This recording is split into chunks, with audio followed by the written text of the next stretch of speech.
para consolidar una política. Un segundo. Listo, entendido.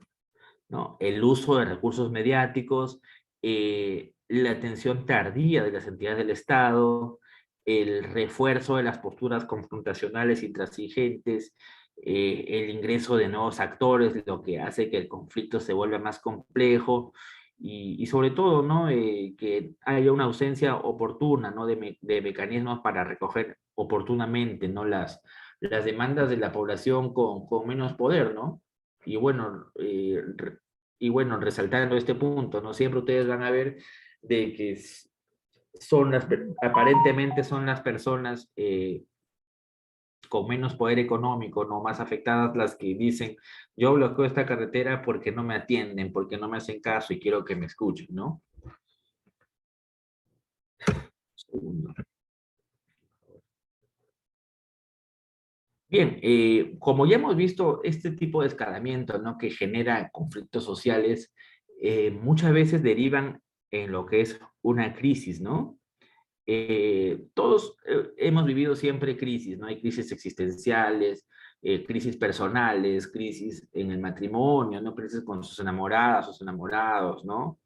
Eh, pero dentro de los conflictos sociales, una crisis vendría a ser una situación en la cual las acciones de coerción entre los actores en conflicto eh, ya vulneran, ¿no? La capacidad del gobierno para garantizar el orden público y el respeto de los derechos fundamentales, ¿no? Las crisis siempre surgen con acciones de coerción en las cuales los actores en conflicto buscan el poder o buscan obtener poder para incidir en el curso de los acontecimientos, ¿no?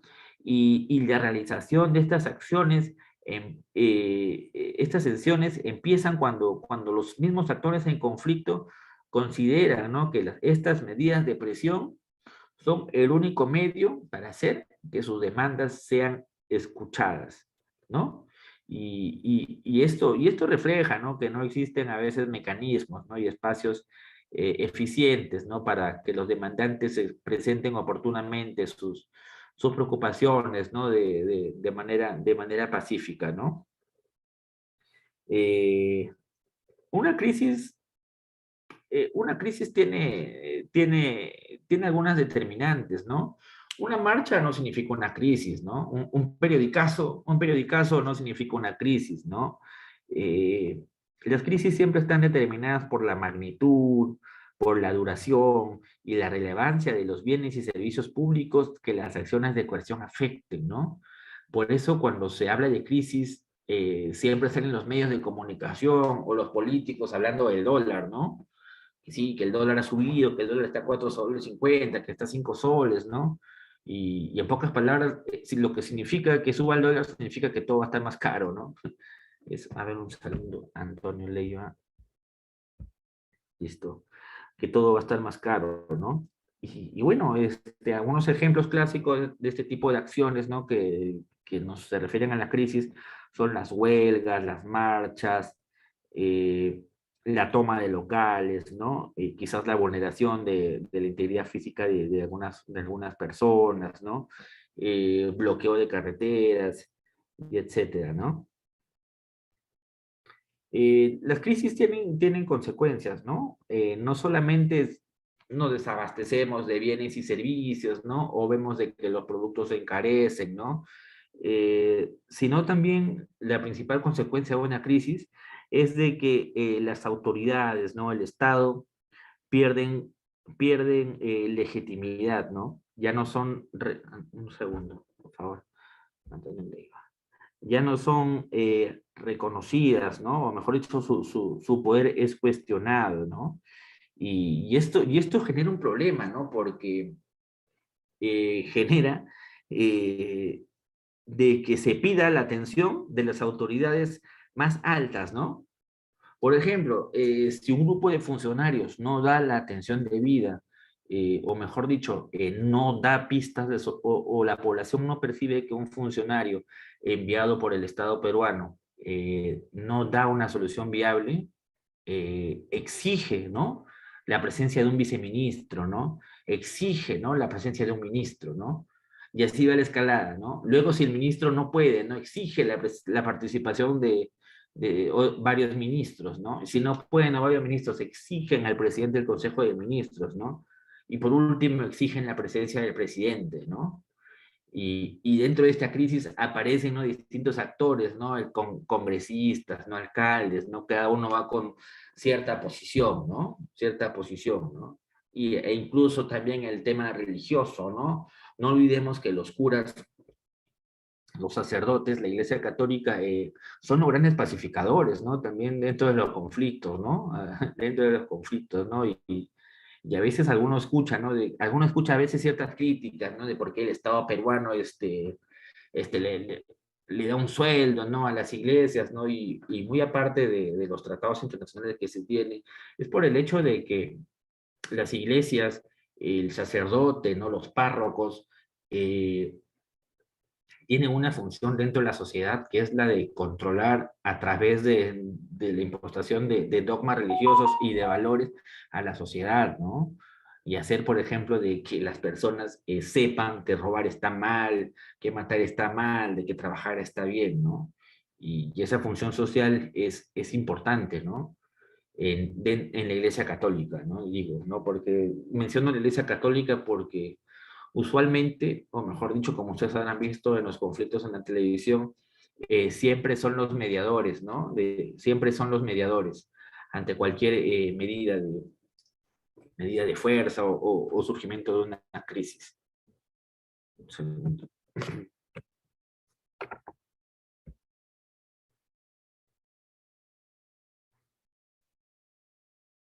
Bien, analizando el tema de las crisis, ¿no?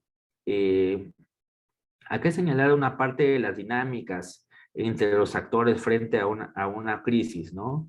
En primer lugar, un segundo, Lázaro Montoya.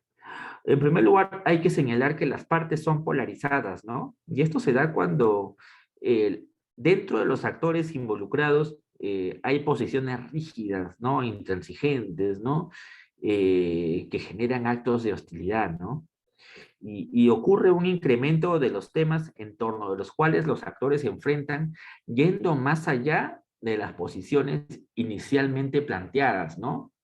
Es decir, el conflicto se inicia por una cosa puntual, pero al pasar los días, las posiciones se vuelven más intransigentes y vuelven a surgir otro tipo de demandas, ¿no?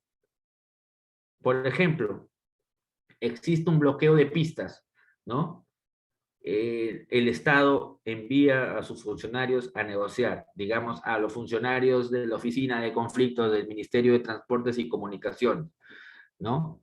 Pero estas personas, al haber bloqueado una carretera, eh, han cometido un delito, ¿no? Porque todos sabemos que no se puede bloquear carretera, eso está prohibido legalmente, ¿no? Y entonces, lo que hace estos ciudadanos que han bloqueado la carretera, exigen la presencia del Ministerio de Justicia para que haya judicialización, ¿no?, de estos actores que han intervenido, que han bloqueado la carretera, ¿no? Y ya por ejemplo, el bloqueo de la carretera no solamente ha sido para exigir mejores sueldos y mejores salarios, ¿no? Sino que ahora le han agregado una demanda hacia la empresa con la que están protestando, en la cual se otorguen bonos, ¿no? Bonos para los ancianos y bonos para las mujeres gestantes, ¿no? Y que también se le agrega otra demanda, que es el hecho de que la empresa desarrolle proyectos productivos, ¿no? Es decir, las demandas van creciendo cuando eh,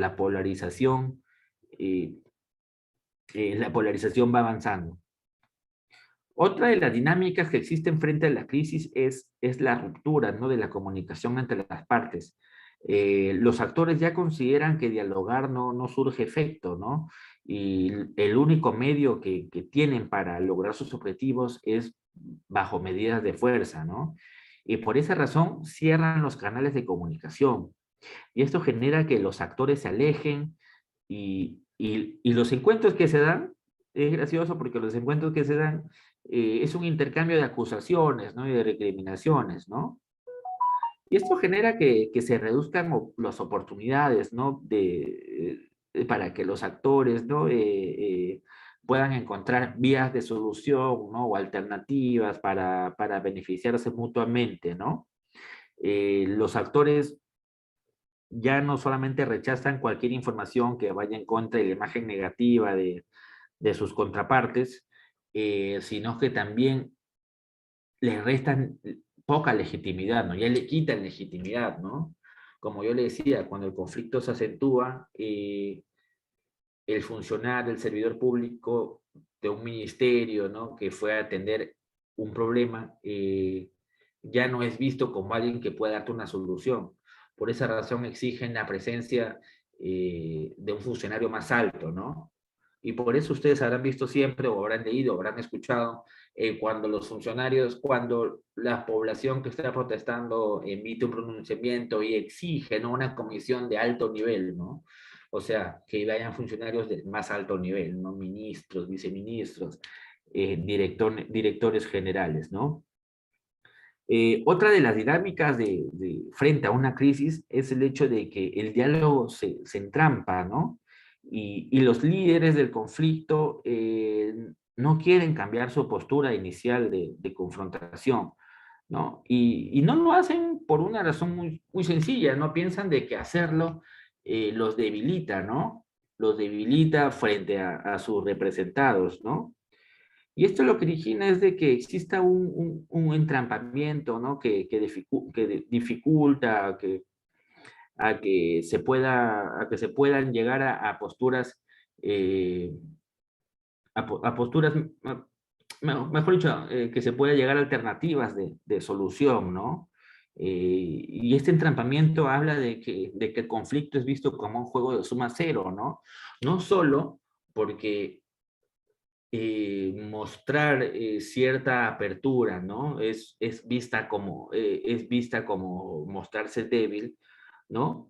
Sino por el hecho de que el conflicto social es un juego de suma cero, ¿no? En el cual o ganas o pierdes, ¿no? Y los líderes siempre no quieren dar esa imagen, ¿no? De debilidad, ¿no? Ni de perder, ¿no? Y por último, una de las últimas dinámicas frente a la crisis es el hecho de que la gobernabilidad se ve afectada, ¿no? Y es que cuando los actores sociales ya rechazan el diálogo como una solución a los problemas y empieza a realizarse la presión, ¿no? La presión para realizar acciones e imponer sus intereses, eh, y van pasando los días, se va poniendo en riesgo la capacidad del Estado para garantizar el orden público, ¿no? La capacidad del Estado para garantizar la estabilidad política, ¿no? Para garantizar la ausencia de violencia, ¿no? Y sobre todo para poder defender o dar seguridad, ¿no? Y respetar los derechos fundamentales de las personas, ¿no? Y bueno, esto vendrían a ser las dinámicas que existen, ¿no? Frente a una crisis, ¿no? Un conjunto de características importantes que ustedes tienen que tomar en cuenta para la elaboración de sus análisis, ¿no? Yo les quería comentar algo, ¿no? Los conflictos sociales siempre están presentes en todos los países, ¿no? Especialmente en Sudamérica, ¿no? En todos los países de la región, ¿no? Y siempre hay una plataforma común en todos los conflictos sociales, ¿no? Es el hecho, por ejemplo, de que existen grandes brechas de desigualdad, ¿no? Que no solo se expresan a nivel económico, sino que también a nivel político, ¿no? Una desigualdad del trato, ¿no? Del Estado para con sus ciudadanos, ¿no? Recalco de que existe mucha desconfianza entre el Estado, hacia el Estado y sus instituciones, ¿no? Y que estos son factores que se agudizan los conflictos, ¿no? Eh, los conflictos sociales son expresión de cambios, ¿no? Que vienen sucediendo, ¿no? Eh, lo que está detrás de los conflictos sociales últimos que han habido acá en el país es el hecho, ¿no? Según los estudios que he realizado, ¿no? Es de que nuestra economía se ha vuelto dinámica, ¿no? Ha habido un periodo grande, ¿no? Un periodo grande, ¿no? De ampliación de concesiones mineras,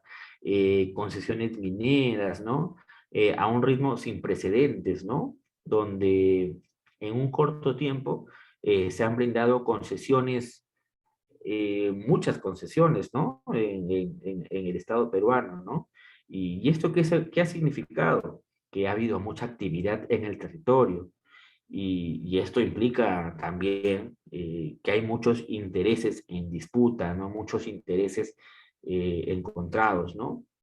Eh, y también, ¿por qué por qué los conflictos sociales ahorita se encuentran en boga, ¿no? Es por el hecho de que existe mucha criminalización también de la protesta social, ¿no? Y esta criminalización, lejos de resolver el conflicto, lo que genera es una escalada de mayor violencia, ¿no? Y de mayor desaveniencia, ¿no? Eh, Hay que tomar en cuenta también, ustedes como analistas y como profesionales, el hecho de que es importante entender la gestión de conflictos sociales, sobre todo las demandas centrales, ¿no? Y ver cómo a través de la canalización de estas demandas se puede transformar al Estado peruano. Un segundo, por favor. Bien. Ay, sí. Bueno, ya que hemos visto el tema de las crisis, eh, hay que volver a tocar el tema del conflicto social, ¿no? Un conflicto social, como les dije, es un proceso en el que dos o más actores sociales interdependientes, no se olviden de eso, ¿no? Consideran que sus intereses son contrapuestos y frente a ello empiezan a realizar acciones para hacer prevalecer sus intereses, ¿no? Y por su recurrencia y por su intensidad, estas acciones pueden constituir una amenaza a la gobernabilidad y al orden público, ¿no? Justo ahí elaboré un pequeño cuadrito de lo que vendría a ser posiciones, intereses y necesidades, ¿no? Pero habría que definir también primero lo que significan los actores, ¿no? Nosotros vamos a tener un módulo y una clase referida solamente a actores, ¿no? Actores sociales, ¿no? Eh, Va a ser una clase muy entretenida y muy bonita, ¿no? Voy a compartirles ciertas experiencias y brindarles cierto material académico para que puedan estar al tanto, ¿no? De cómo mapear adecuadamente a los actores, ¿no? Y cuando hablamos de actores, de las partes en conflicto, siempre hacemos referencia, ¿no? A organizaciones sociales, eh, a las poblaciones, a las entidades públicas, a las empresas que se ven afectadas por la problemática del conflicto, o mejor dicho, también que tienen un interés respecto a este conflicto, ¿no? En este sentido, en un conflicto social, cuando hablamos de actores, estamos hablando de grupos sociales, ¿no? Y no solamente de individuos particulares, ¿no? Eh, hay que tomar en cuenta algo, ¿no? Siempre se habla de posición, intereses y necesidades de los actores, ¿no? Y es necesario que nosotros podamos definir, ¿no? Cada una de ellas, ¿no? Una posición son las posturas o mensajes que se manifiestan abiertamente, ¿no? Eh, en otras palabras, vendría a ser lo que las partes dicen que quieren, ¿no? Los intereses son los que es lo más importante, ¿no? Porque es lo que los actores realmente quieren, ¿no? Y son los intereses lo que los actores realmente quieren, pero que no lo dicen abiertamente, ¿no? Y es importante que ustedes, dentro de su expertise profesional, lo puedan detectar a tiempo, ¿no? Muchas veces el interés de un actor social no es buscar el bien de su comunidad, ¿no? Tiene otro tipo de intereses, ¿no? Subalternos, ¿no? Y no solamente candidaturas políticas, ¿no? Sino también beneficios directos, ¿no? Por ejemplo, beneficios directos, ¿no? Pero ya es cuestión de ustedes poderlo detectar a tiempo, ¿no? Porque no solamente existe un interés siempre en las comunidades, ¿no? También en las empresas, ¿no? O sea, en el Estado, la sociedad y las comunidades tienen intereses también que no son abiertos, ¿no? Y que hay que descubrirlos oportunamente, ¿no? Para poder tomar una acción adecuada del mismo. Por último, los intereses con frecuencia responden a las necesidades, ¿no? Que las personas o instituciones requieren para existir o mejorar sus condiciones de vida, ¿no? Y que son subyacentes al conflicto. Lo más fácil de identificar en un conflicto son las posiciones de las partes, ¿no? Porque son dichas públicamente. Sin embargo, intereses y necesidades no son abiertamente manifestados, ¿no? Porque muchas veces por vergüenza, ¿no? O porque la confianza entre los actores se ha debilitado mucho o no existe, ¿no?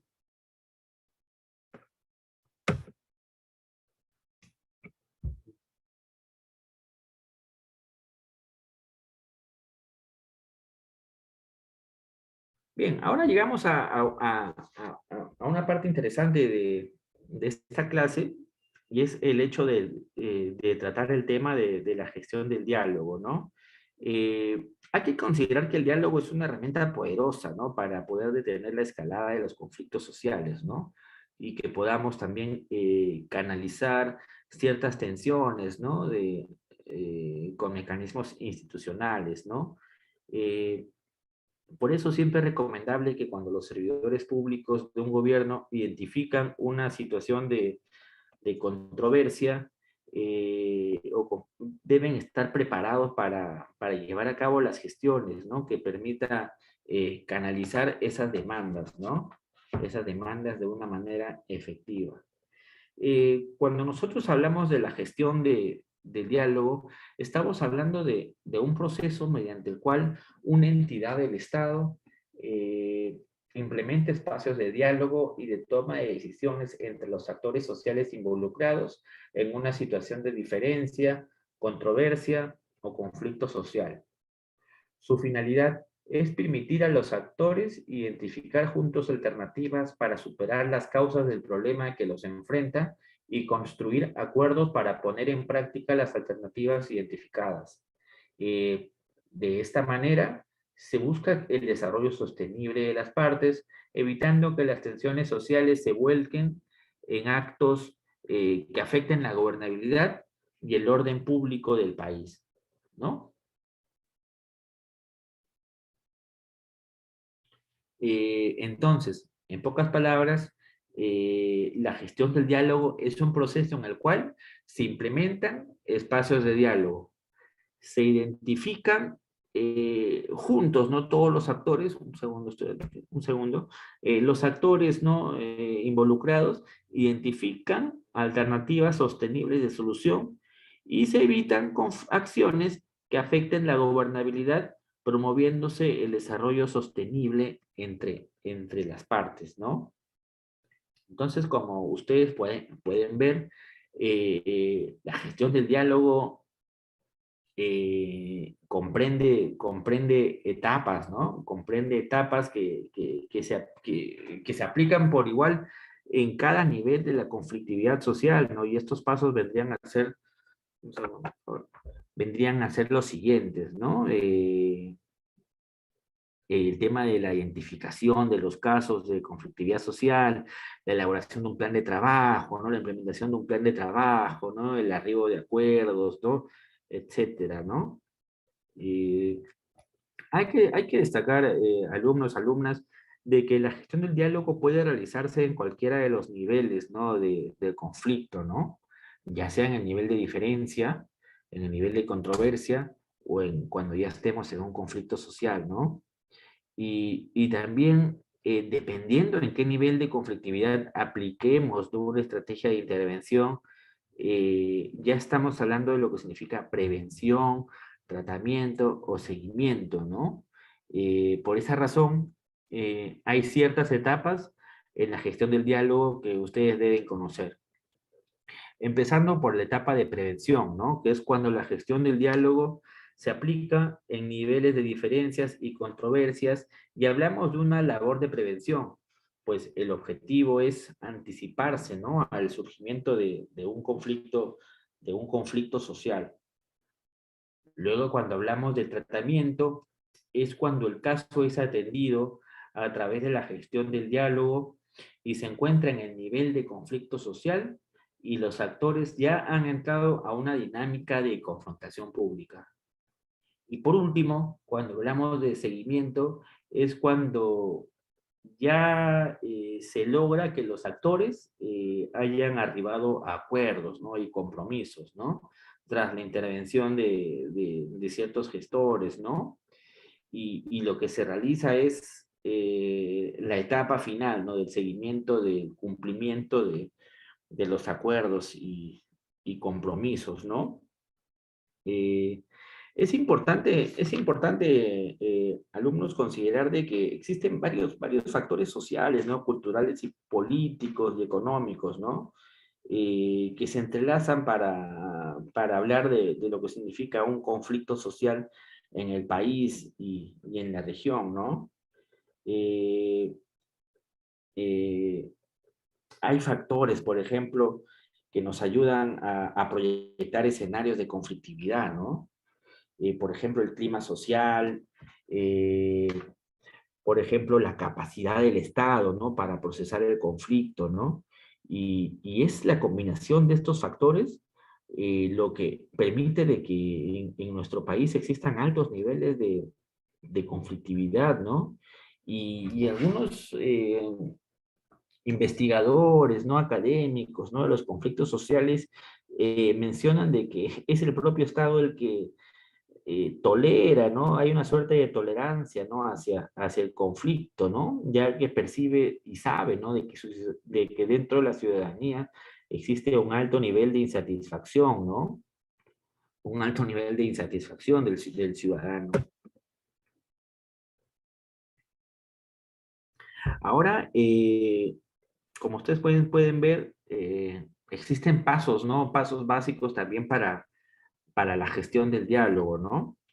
El primero es la identificación la identificación de los casos, ¿no? En sus etapas de diferencias, controversias y de conflictos sociales, ¿no? Los profesionales que van a atender la conflictividad social de una entidad pública, ¿no? O de una empresa, tienen que tener el conocimiento de lo que significa una diferencia, una controversia o un conflicto social, ¿no?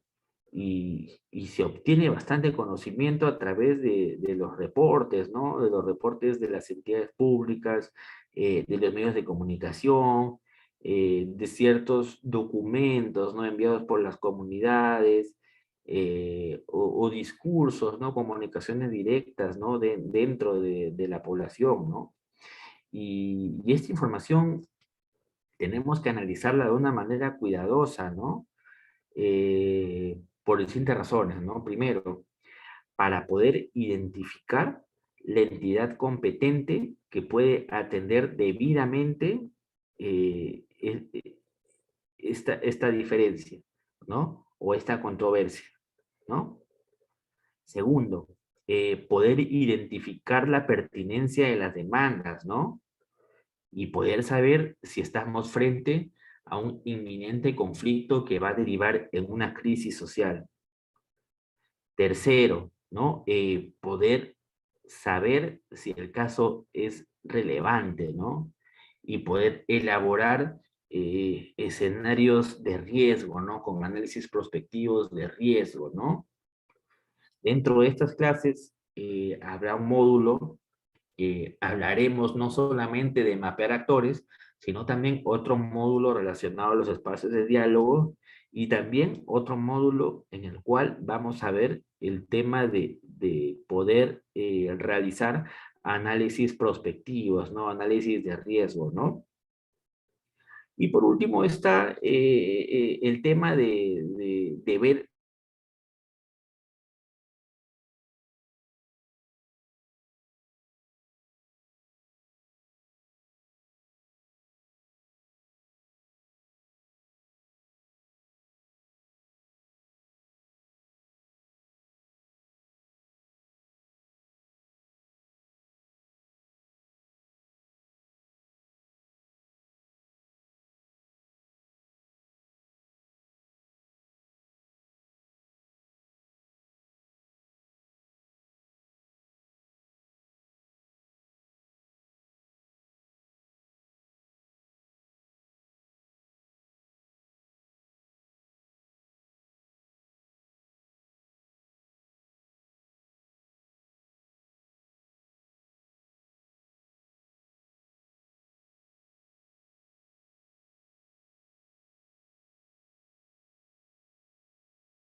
Bueno, chicos, discúlpenme, se me desconectó la computadora, perdónenme, por favor.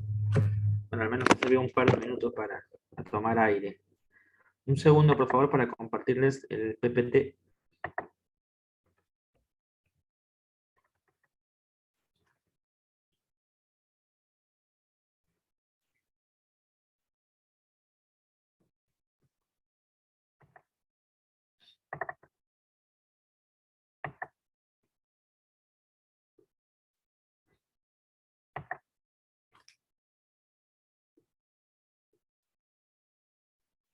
Bien, bueno, disculpen, se me fue el internet un minutito, un par de minutos, pero bueno, retomando el tema de los pasos de la gestión del diálogo, ¿no?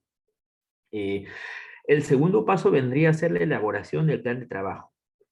Es importante que identifiquemos a los actores sociales involucrados.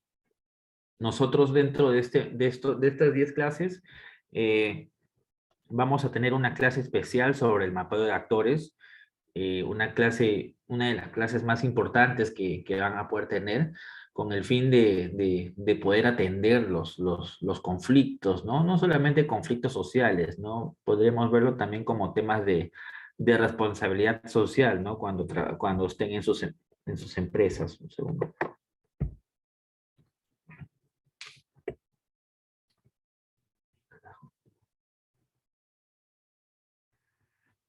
En sus empresas, ¿no? Bueno, también el tema de la identificación de las posiciones e intereses de los actores, determinar las causas, ¿no? Del problema, ¿no? Las principales causas del conflicto, el establecimiento de posibles soluciones factibles al problema de fondo, ¿no? Y cuáles son los actores que pueden implementar, ¿no? Las soluciones, ¿no? Eh, Dentro del plan de trabajo también es muy importante que podamos conocer los antecedentes los antecedentes de conflictividad dentro de la zona, ¿no? O sea, quiénes han sido los líderes cuando han habido situaciones similares, cuáles han sido sus principales demandas y esas cosas, ¿no? Y sobre todo también considerar las diferencias culturales de los actores, ¿no? Para poder trabajar una adecuada estrategia de intervención, ¿no? Y poder elaborar un adecuado proceso de diálogo, ¿no? Y bueno, con este análisis, ¿no? Con este plan de trabajo, vamos a poder llegar a consensos, vamos a poder explorar juntos alternativas de solución, ¿no? Tomando en cuenta las explicancias técnicas, normativas, sociales, económicas, ¿no? Y culturales de los actores, ¿no? Y también elaborar un plan de trabajo a implementar, ¿no? Eh, Planteando los objetivos de la gestión del diálogo, ¿no? Y los puntos de agenda, ¿no? Y sobre todo llegar a ciertos consensos, ¿no? Ciertos consensos que puedan ser implementados para solucionar estos problemas, ¿no? Y que se puedan cumplir con el tiempo, ¿no? Eh, Cuando se implementa un plan de trabajo para la gestión del diálogo, ya estamos hablando aquí de un espacio de diálogo, ¿no? De una mesa de diálogo, ¿no? Nosotros vamos a tener una clase especial sobre lo que son las mesas de diálogo, cómo nacieron, sus diferencias, etcétera. Pero dentro de esta parte de la implementación del plan de trabajo, se tienen que revisar los marcos legales, con el fin de poder articular el trabajo de los diferentes niveles de gobierno, ¿no? Elaborar, por ejemplo, expedientes técnicos para la atención de proyectos de desarrollo, de construcción y de infraestructuras, ¿no? Convocar a expertos, por ejemplo, cuando un tema ambiental requiere una atención técnica, ¿no? Convocar a un especialista en el tema, realizar evaluaciones y diagnósticos, ¿no? Y presentar el resultado de los mismos, ¿no?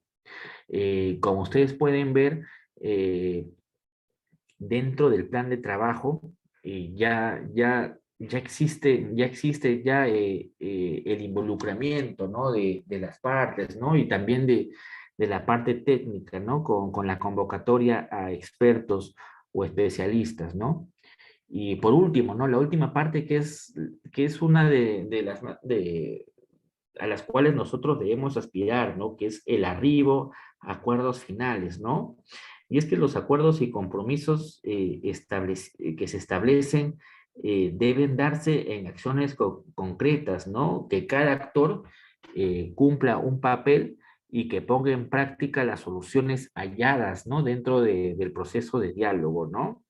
Eh, los acuerdos y compromisos asumidos quedan registrados en un acta, ¿no? Que es firmada por los participantes y que es un documento que registra en una forma mm, sintética, ¿no? El desarrollo del proceso y sus resultados, ¿no?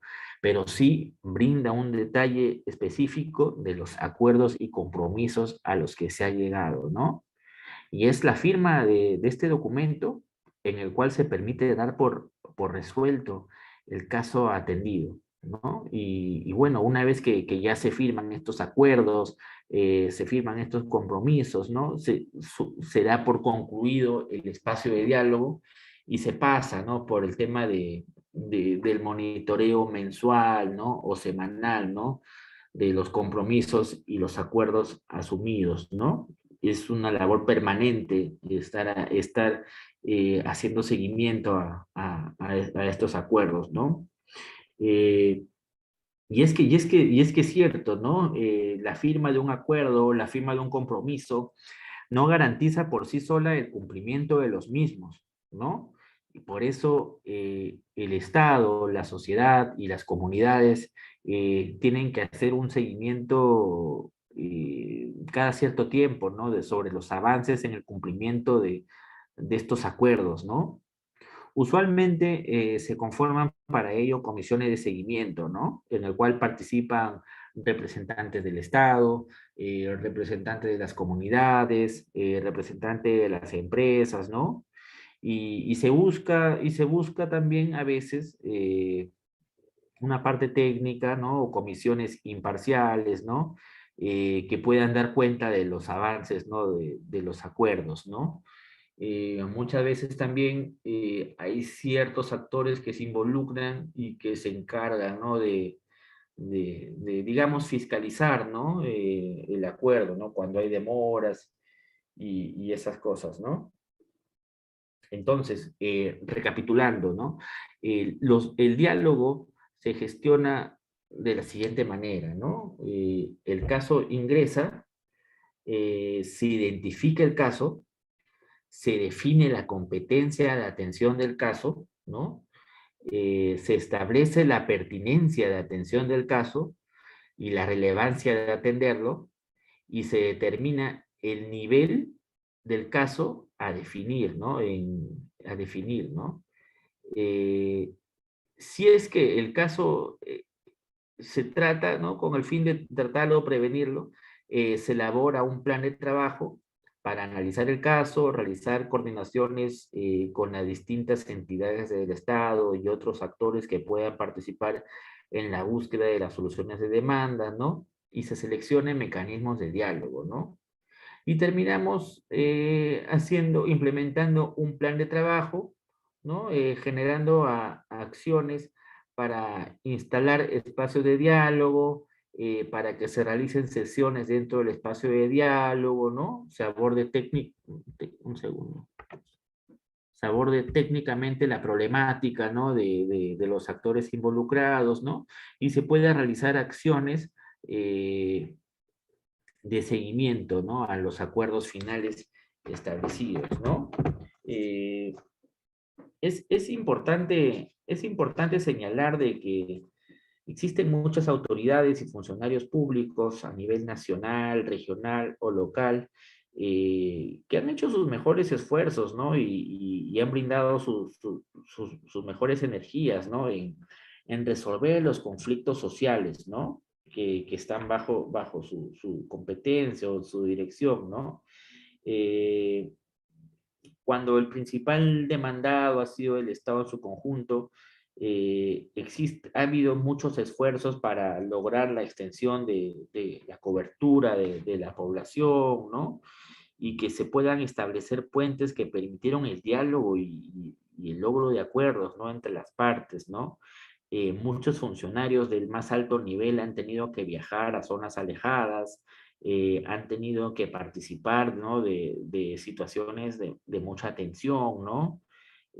Poniendo también en riesgo su propia seguridad personal, ¿no? Porque muchos funcionarios tienen que ir a ciertas zonas, ¿no? Y es recomendable no asistir, ¿no? A veces no asistir con mucha seguridad, ¿no? Con mucha policía, ¿no? Asistir, simplemente dar la cara y poder abordar, ¿no? El conflicto, ¿no? Como se dice, tomar el toro por las astas, ¿no? Y arriesgándose, ¿no? Porque podría suceder de que los ánimos se caldeen, ¿no? Y que esto degenere en acciones de violencia, ¿no?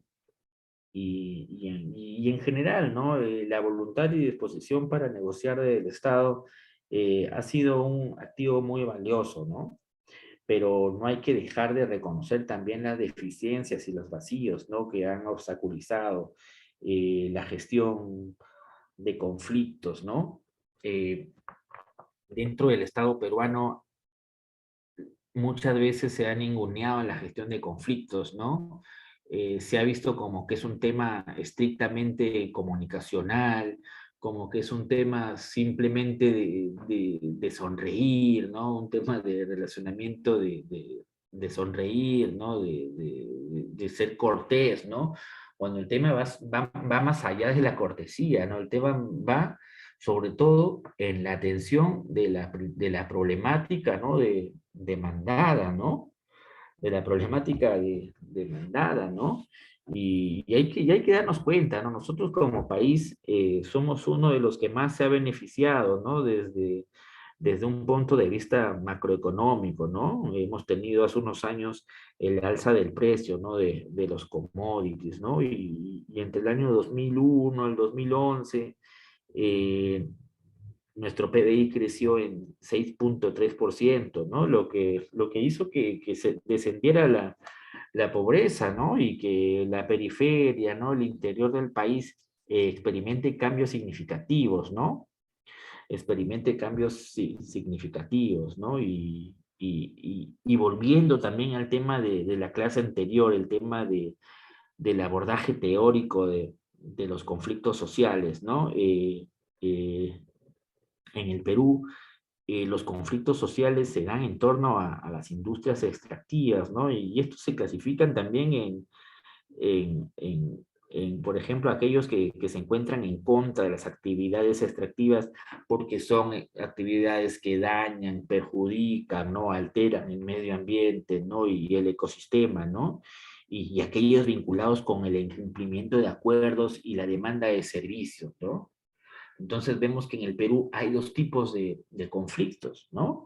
Los conflictos socioambientales y los conflictos redistributivos, ¿no?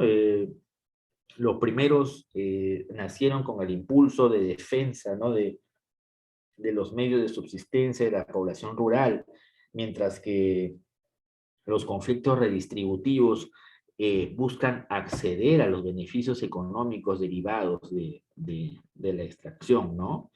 Eh, Sin embargo, muchos de estos conflictos se puede decir que también se combinan, ¿no? Se combinan mutuamente, ¿no? Generándonos, ¿no? Que un conflicto social es un conflicto socioambiental y un conflicto redistributivo, ¿no? Eh, eh, hay que también, un segundo, por favor. Disculpe. Ya. Hay que también darnos cuenta de que dentro de su expertise profesional hay que analizar cada caso, ¿no? Cada conflicto puede tener ciertas similitudes, puede haber una cierta estructura de cómo abordarlo, ¿no? Pero cada caso es diferente, ¿no? Cada actor social tiene sus propios intereses sus propias posiciones, ¿no? Y sus propias demandas, ¿no? En el tratamiento de los conflictos sociales eh, existen, ¿no? Ciertas herramientas, ¿no? Que nos podrían hacer mejorar, ¿no? La gestión de los mismos, ¿no? Yo he marcado algunas temas importantes, ¿no? Que vendrían a ser aplicadas durante las etapas de los proyectos, ¿no? De los grandes proyectos que existen, ¿no? O en todo caso los megaproyectos, como hablamos en la clase pasada también, ¿no? Bueno, antes de iniciar los proyectos, trabajar en conjunto con la población, ¿no? Trabajar en conjunto con las entidades del Estado, ¿no? Trabajar, si están en una empresa, trabajar en conjunto con todas las áreas involucradas en la gestión de relaciones comunitarias, ¿no? Para poder elaborar propuestas serias, ¿no? Y válidas socialmente, ¿no? Que puedan trazar alternativas, ¿no? De solución y mapear los intereses y las necesidades de la zona, ¿no? Para tener opciones ante cualquier dificultad técnica y social. Y por eso es importante que conozcamos el contexto social, ¿no? Para definir quiénes son los actores sociales del entorno, ¿no? Identificar los grupos, asociaciones, instituciones, eh, clima social, identidad social, ¿no? Etcétera, ¿no? Y se tiene que realizar un mapeo social profundo, ¿no? En uno de los próximos módulos vamos a tratar sobre el tema del mapeo de actores y vamos a poder aprender cómo hacerlo de una manera correcta, ¿no? Es necesario que el equipo social de una empresa, el equipo de gestión de conflictos sociales de una entidad del Estado, ¿no? Identifique, ¿no? Cuáles son las necesidades de la población, ¿no? Y los espacios que ellos más valoran, ¿no? Que ellos más valoran, ¿no? Y los tiempos también, ¿no? Para poder realizar eventos informativos, ¿no? Eventos informativos contundentes, ¿no? Donde participe la mayor cantidad de la población, ¿no? Otro de los temas importantes es el tema de la comunicación, ¿no? Informar adecuadamente, ¿no?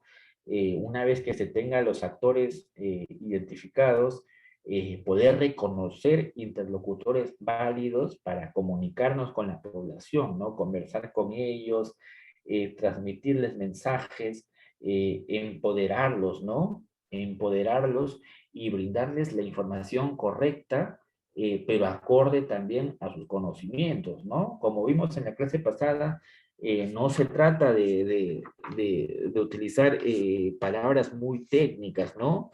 Lo que se trata de hacer es hacer amigable, ¿no? Los estudios técnicos, ¿no? De que los estudios técnicos no sean vistos como una forma asimétrica de poder, ¿no? En las interacciones de la población, ¿no? Hay que tener en cuenta de que reconocer, ¿no? La dimensión social del tema técnico es importante para poder restablecer el diálogo, ¿no? Reconocer el diálogo, ¿no? Es muy importante también para el abordaje de los conflictos sociales ser transparente, ¿no? Y no solamente en lo que decimos, ¿no? Sino también en lo que hacemos, ¿no? Ser honestos con nuestra comunicación, ¿no? Tratar siempre de decir la verdad, ¿no? Ganarnos la confianza de la población a través de eso, ¿no? Poder determinar las posibles afectaciones del proyecto, ¿no? Y trabajar en conjunto con la población sobre cómo poderlos abordar, ¿no? Abordar de una manera temprana, ¿no? Y hablar también previamente también el tema de las compensaciones, ¿no? El tema de compensaciones. Eh, en la población existe a veces mucha desconfianza, ¿no? Por las experiencias previas que han tenido con algunas empresas, ¿no? Una vez escuché un concepto por ahí pasivos sociales, ¿no? Así como existen los pasivos ambientales, existen pasivos sociales, ¿no? En el cual en una zona hubo una determinada empresa que no tuvo un comportamiento adecuado, tuvo un comportamiento tiránico, un comportamiento, acciones contaminantes, ¿no? Y esa actitud de la empresa generó el mal relacionamiento de los habitantes de esa zona, de los ciudadanos de esa zona, ¿no? Con las nuevas empresas, ¿no? Y era que el hecho de que la experiencia previa hizo de que la desconfianza trascienda generaciones, ¿no? Y por esta razón es importante ser transparente para aclarar las condiciones de trabajo, ¿no? Y también que sus empresas se puedan diferenciar a las otras empresas, ¿no? Las empresas ahora ya no son como las antiguas, ahora están sometidas a estrictos regímenes de control de calidad, ¿no? Cotizan en bolsa, ¿no? Por lo que invierten mucho en proteger el medio ambiente, ¿no? Invierten mucho en la utilización de energías limpias, ¿no? E invierten mucho en temas de responsabilidad social. Vamos a tener también un módulo para tratar el tema de responsabilidad social, ¿no? Responsabilidad social va mucho más allá de gastar dinero, gastar plata, ¿no? En la fiesta, en la fiesta patronal, ¿no? De un santo o de la Virgen María, ¿no? Eso no es responsabilidad social, ¿no? Traer al grupo 5, a Guamarina, ¿no? Al distrito, ¿no? Y dar 100 cajas de cerveza, 200 cajas de cerveza, ¿no? No es responsabilidad social, ¿no? Pero eso lo vamos a ver a medida que vayamos avanzando con el tema de los módulos, ¿no? Hay que también conocer las experiencias similares que han habido en la zona, ¿no? Averiguar qué proyectos ya se ejecutaron, ¿no? Y cómo trabajó la empresa en esa zona, ¿no? Cuáles fueron sus acciones y qué tan eficaces y eficientes fueron sus formas de comunicación, ¿no? Para poder aprender de ellos sus virtudes y corregir, ¿no? Lo que se hizo mal, ¿no? Corregir, ¿no? Los casos no exitosos, ¿no? Es importante que siempre estudiemos los casos exitosos y los casos no exitosos, ¿no? Para poder saber en qué se falló, ¿no? Y también no solamente es un tema de la gestión de conflictos sociales, no solamente viene un tema informativo, ¿no? En el cual se ponga, por ejemplo, información visible, ¿no? En las zonas cercanas del proyecto, ¿no? De las obras, ¿no? Para que se conozca detalles del mismo, ¿no? Sino también encargarnos también de que la información que se entrega a los líderes llegue a la población, ¿no? A través de ellos, ¿no? A los jóvenes, ¿no? A las mujeres, ¿no? Tratar de hacer sondeos, ¿no? Para saber también si se están enterando de los beneficios, ¿no? O de las posibles afectaciones, ¿no? Del proyecto, ¿no? Y brindarles una buena información, ¿no? Es importante tratar de hacer un trabajo personalizado, ¿no? Y ustedes cuando tengan sus equipos de relaciones comunitarias es importante tratar de hacer un trabajo personalizado, ¿no? Para que los ciudadanos de la misma zona sientan cercanía, ya sea con la empresa que están trabajando ustedes, ¿no? Y con el Estado, ¿no? Nosotros tenemos como reto innovar, ¿no? Porque por internet, ¿no? Por WhatsApp, ¿no? Se recibe mucha información, ¿no? Se recibe muchos datos, ¿no? Muchos datos, ¿no? Y muchas veces lo que se recibe contamina, no es lo cierto, ¿no? Y por esa razón se tiene que trabajar de una manera efectiva y atractiva, ¿no? Para que los ciudadanos, las ciudadanas, ¿no? Puedan desechar, ¿no? La información tendenciosa, ¿no? Que también existe, ¿no? Y sobre todo también mejorar los tiempos de entrega de la información, ¿no? Muchas veces también suceden conflictos sociales por el hecho de que no se informó a tiempo, ¿no? Sobre posibles afectaciones, sobre posibles afectaciones, ¿no? Al distrito, ¿no? En torno a ese proyecto, ¿no? o posibles obras que se van a realizar, ¿no? De repente posibles cortes de luz, ¿no? De repente se corta la luz, ¿no? Las personas piensan de que es por culpa de la empresa que está trabajando, ¿no? Y esto puede obedecer a otras razones, ¿no? Pero sin embargo no se avisó, no se informó a tiempo, ¿no? Por lo que eso se dice, ¿no? Ustedes cuando trabajen en el tema del relacionamiento comunitario, tienen que innovar, ¿no? Y no solamente innovar informando adecuadamente a la gente, ¿no? A las comunidades, ¿no? A la sociedad civil, ¿no? Sino también realizar campañas de sensibilización interna, ¿no? Informar a su equipo, ¿no? Todos los esfuerzos que vienen realizando, ¿no? Con los grupos de interés externos, ¿no? Para generar un sentimiento también de orgullo, ¿no? De la empresa, ¿no? Esta empresa está creciendo, ¿no? Esta empresa trabaja así, ¿no? Yo me siento orgulloso de trabajar para esta empresa, ¿no? Porque por cuestiones políticas, ideológicas, ¿no? Siempre se tiene esa visión del siglo XX, ¿no? Del siglo XIX, ¿no? Que las empresas son las grandes depredadoras, ¿no? Y muchas veces no es así, ¿no? Muchas veces no es así, ¿no?